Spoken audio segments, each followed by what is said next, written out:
Welcome back to the Fix Washington podcast, a podcast produced by the Washington State House Republican Caucus. And my name is Peter Urbano. I'm a representative in the 20th Legislative District and the House Republican Caucus Chair. And with me is a special guest today, State Representative Joe Schmick from the 9th Legislative District and the ranking member on the Healthcare and Wellness Committee, a very important committee. So today, welcome, Joe. Well, thank you. Glad to be here. So tell us a little bit about your district. The 9th District is in Eastern Washington, but give some of our podcast listeners and watchers an idea on where it's located. Oh, very good. Well, we're kind of in the southeast corner of the state. I have parts and whole of 7 counties. The southern part is Spokane County, Whitman, Adams, Asotin, Garfield, Columbia, and Lincoln counties. Part of Adams, and so half of it or so. Just rolls off your tongue, right? All those counties. I've memorized that. Second largest district in the state. So basically, I go from the Idaho, Washington, Oregon corner, and the border there, almost all the way to Grand Coulee. Wow, it's a huge district. A lot of diversity in the district. I mean, it's a lot of different areas. Yeah, forest, mainly ag. High production agriculture, also high value, what's considered high value ag. That's usually apples, wine grapes, cherries. Yeah. That's considered high value. And then we have a lot of wheat and cereal crops are grown. Of course, we have cattle. We could keep going down the list, but it's really an agriculture. Which is probably why district. I didn't mention it earlier, but you're also on the Ag Committee. Oh, yeah. I enjoy that. Yeah. That one's kind of easy because I farmed for 35 years. Yeah. And so kind of know those issues pretty well. So, longtime farmer, what did you farm? I raised wheat, barley, and garbanzo beans. Oh, garbanzo beans. That's interesting. Yeah. Yeah. I mean, I'm Italian, so we put it on our salads all the time. And I'm glad you do. I can't stand them. Oh, really? That's right. But I grow them. But we won't tell the other garbanzo bean farmers, right? Well, I'm not eating the profits. How's that? That's right. That's right. So tell me, how did you get into politics? I was recruited by former Representative Don Cox. Yeah. He says, "You like lobbying?" He says, "I think you'd be good at this." Yeah. Talked me into running, and I ran, and I lost in a 5-way primary. And when one of the current representatives stepped down, everybody knew me. Yeah. And then the county commissioners at that time of 6 counties appointed me. Oh, wow. And so what year was that? I was in November of 2007. In fact, the very first vote I took was reestablishing the 1% property tax limit. That was the first vote I took in a special session. Yeah, and of course that's an important issue this year because it's coming up, isn't it? There's House Bill 1334, which is proposing raising that 1% to 3%, which Absolutely. is a huge issue. Oh, it affects everybody across the state. Yeah, and not in a good way. Right. Well, a lot of people will argue it's regressive because it impacts everyone in Washington, whether you can afford it or not. Yeah, but it also satisfies the uniformity clause of our Constitution where everybody pays. Yeah. It's kind of the argument between a flat tax and a progressive tax. And we've had that for as long as there's been politics. Yeah. We've had that argument. Yeah. Well, let's talk a little bit about something that you are an expert in Olympia on, which is healthcare and wellness, which you're the ranking member on the House Healthcare and Wellness Committee. Tell us a little bit about what that committee deals with on a daily basis. We deal with, we don't do licensure anymore. That was moved away. But if it deals with hospitals, if it deals for the most part with carriers, providers, we do deal with licensure about providers. We deal with mandated coverages. We deal basically it's whatever gets sent to the committee. Right. Yeah. In broad terms. And what do you mean by that? Because some of our listeners of the podcast might not know how bills after they're introduced get referred to a certain committee. Well, that's up to the majority leader of the Democrat caucus. Yeah. He looks at the bill and he says, I think it should go there. Now, that's good and bad. If you want to kill a bill, you just send it to the wrong committee, and oftentimes that will kill it. I mean, it won't move. Right. Sometimes you'll see them re-referred, but not very often. Right. And so that's how it's decided. and that process. Yeah. Well, and I didn't mean to interrupt. I mean, tell us more about what healthcare and wellness deals with. Like this year, give us like 2 or 3 top issues that you're dealing with as a committee. We've had a proposal to change the mental health system. Basically, it's a way to fund the crisis centers. Remember in years past, Rep. Barno, should I call you that, or Peter? You can call me anything you want. I've been called worse. We passed the bill to allow 23 and a half hour, Yep. no fault stop-ins, for lack of a better. And how do we fund them? That has been the problem. Right now, there's currently 2 running in our state, 1 in Spokane, 1 in Seattle. There are 2 others that the operators walked away from those because it doesn't work financially. So the intent is to fund those. Well, since I've been here so long, and I have been here a while, we're going away from a policy change that we shifted. And what I'm talking about, we didn't see continuation of care for the patient. And so we gave those all to the managed care organizations who managed those folks so that they would have a continuity of care throughout the whole process. And that was because we didn't think that that was happening. Previously, we had our residential service networks, RSNs. Now, and the reason why I struggle with that, we've changed the names of those several times. Now they're called behavioral health. Oh, it's BHASO, and I can't tell you what the ASO stands for. Anyway, doesn't matter. But we're going back, and so we're bifurcating the care of that person. We're dividing it. And I remember talking about this in committee. Wait a minute, I was here when we went the other way. So why are we doing this again?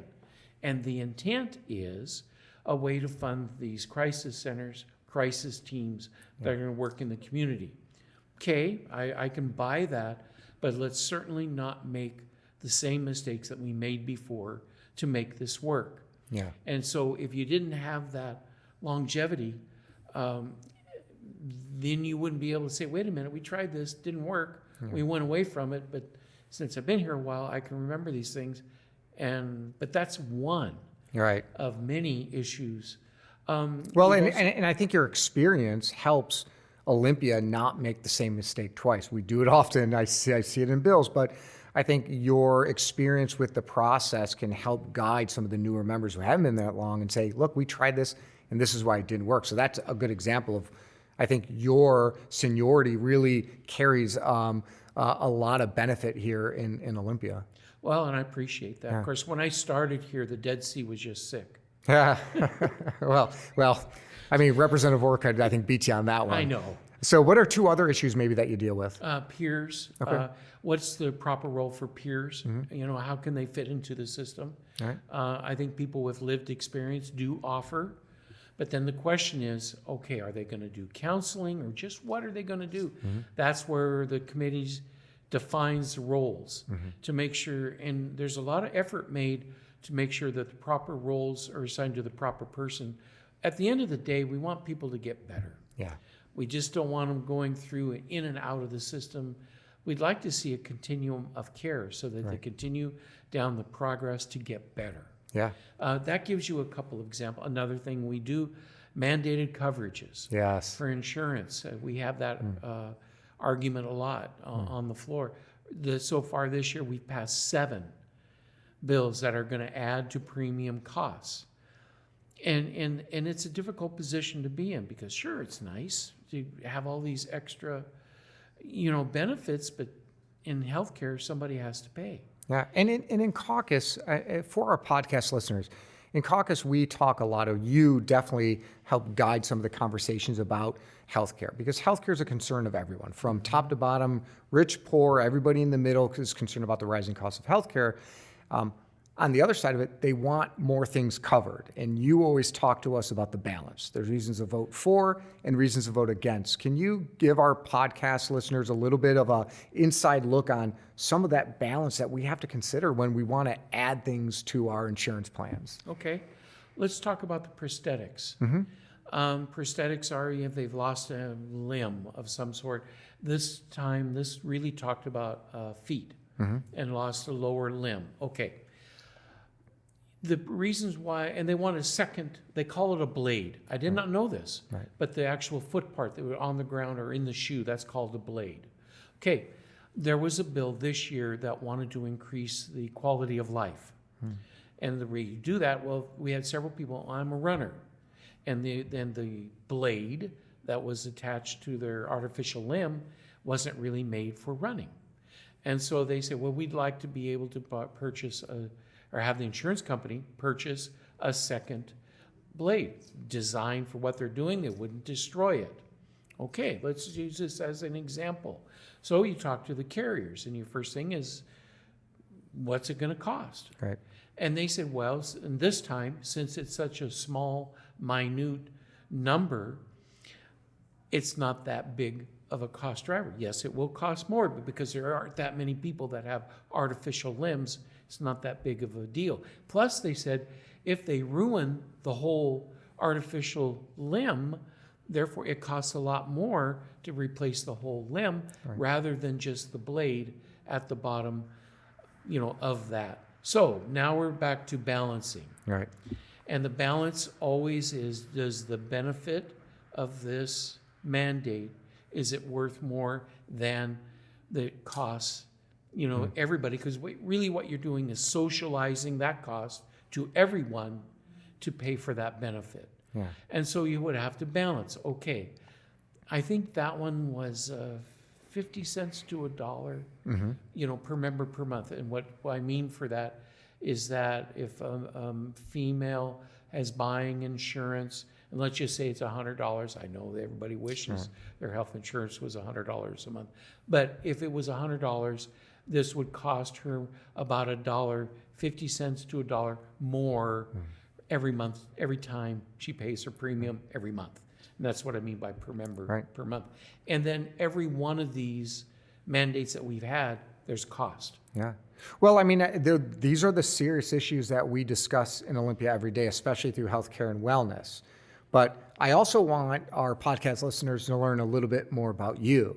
So what is your favorite thing? I mean, aside from some of the serious issues we debate in caucus, and healthcare and wellness is one of the top committees that brings some of the more serious discussions about that.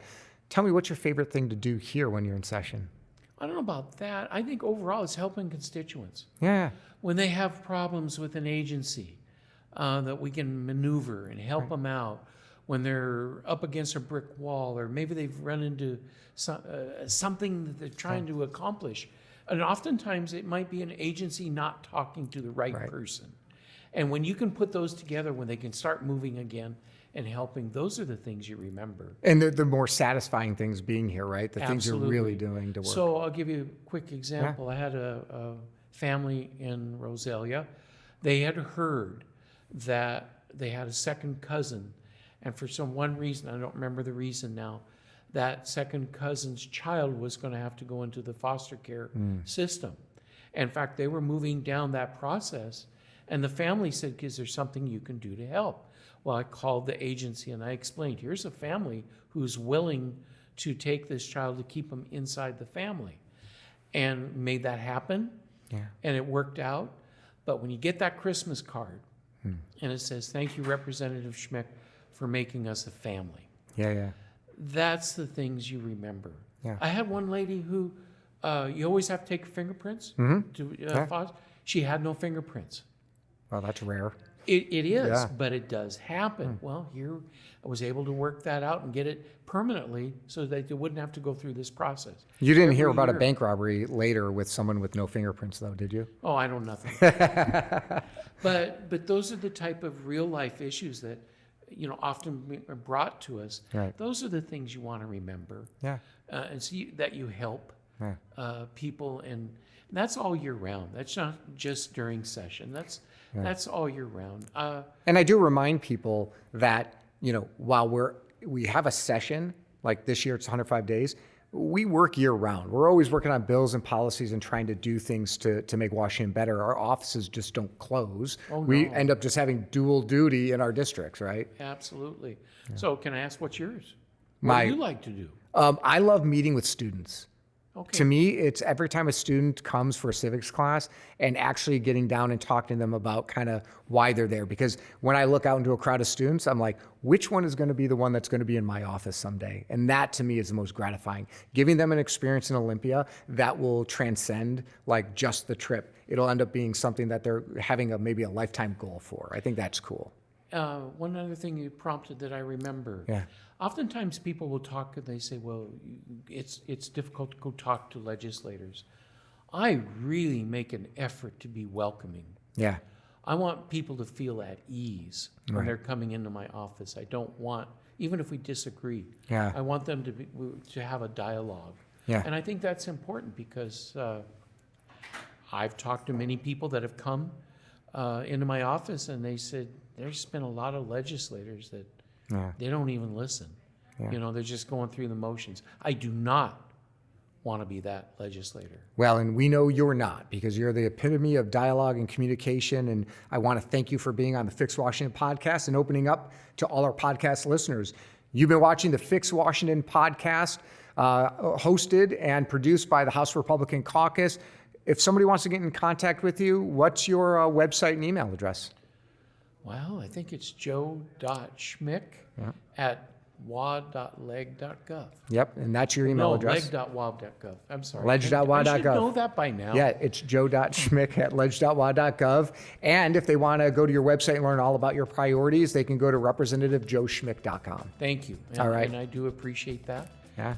Thanks for tuning in to another edition of Fix Washington Podcast. I'm your host, Peter Robarno. Fix Washington with Hannah Scott, a podcast from Washington House Republicans. Go to our website, houserepublicans.wa.gov. Find us on Facebook, X, Instagram, and YouTube.